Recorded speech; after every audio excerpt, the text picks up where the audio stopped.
自称神选之民的犹太人被公认为是最聪明的民族，人口是不多，却在世界历史发展上极具影响力，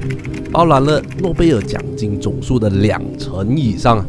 在各界都是顶尖精英，有大名鼎鼎的爱因斯坦、面子书创办人 Mark Zuckerberg、大导演 Steven Spielberg、金融大鳄 George Soros， 还有阴谋论常说背后控制世界的光明会和罗斯柴尔德家族等等的。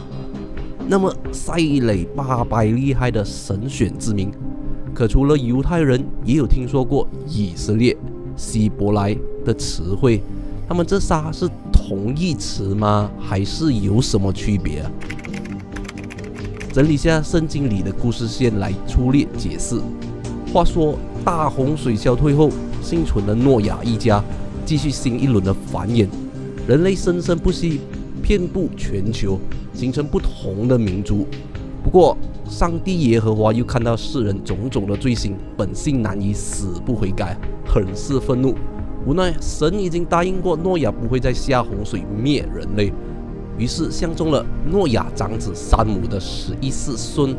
亚伯拉罕，要求其搬到迦南地区，按照神的规矩来生活，并会把这个地方赐予他及其子子孙孙过上好日子。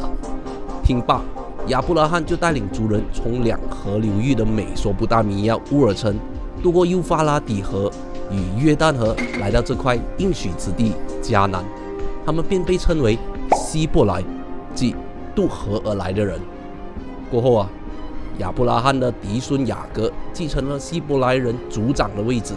因为曾经与天使摔跤，所以雅各也被赐名以色列，意为与神角力者。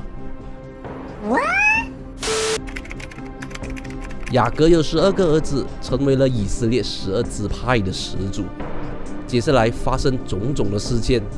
比如以色列人走到埃及，摩西开红海，又带领他们回迦南，和上帝立下10诫契约等等的。大约在公元前10世纪，12支派的后裔正是在应许之地联合成立统一的以色列王国。其中来自雅各世子犹大支派出身的大卫王和所罗门王，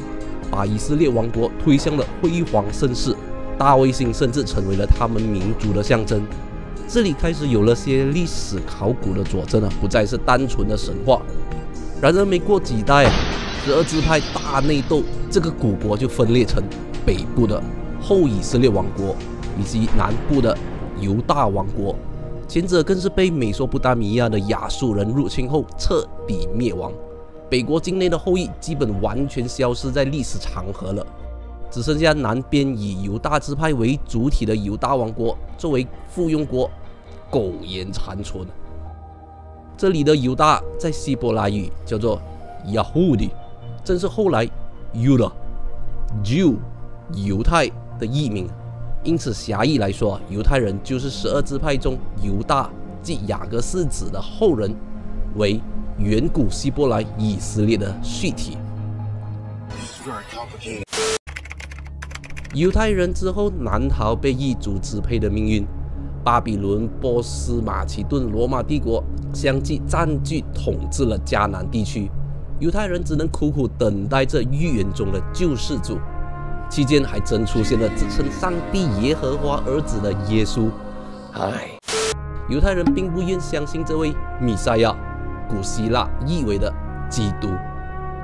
从犹太信仰分叉出来的基督教，接着成为欧洲主流的历史，我们这里就不多谈了。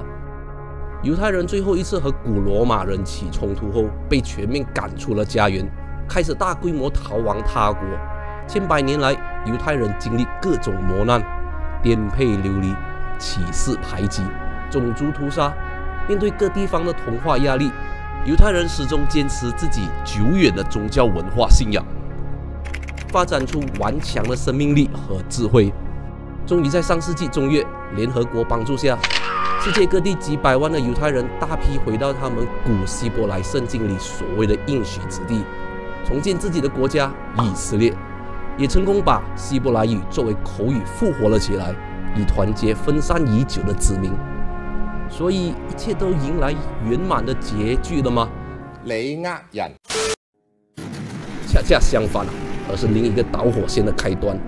以色列和阿拉伯人前世今生的矛盾，下期再谈。